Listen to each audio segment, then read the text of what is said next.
شوفوا محلى هاي الببرونة. طبعا انا عملت من النظام هذا كذا وحدة، هذه اصغر اشي وفي منها اكبر واكبر. احكوا لي رايكم فيها. حلو كيوت تمام. وكمان برضو اللهاية اللي بيقولوا عليها الكذابة هذه تبعت البيبي، طلعوا زي هيك. شايفين برضو انا عاملاها يا جماعة طقم مع الببرونة هاي، شايفين كيف حبيتهم مع بعض. هاي ممكن تاخذوا طبعا اول شغلة هاي معهم الصغيرة، واكيد مش هاخذهم معي على المستشفى طبعا.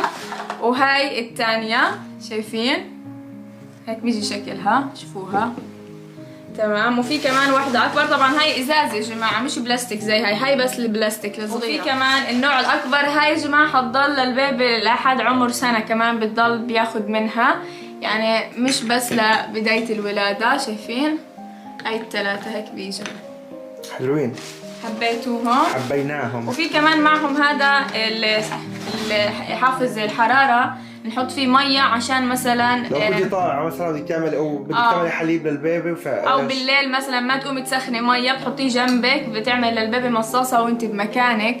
فحبيته وعليه زيهم هيك تاج. كان نفسي اجيبه لون زهري بس ما لقينا، فكان ابيض يعني.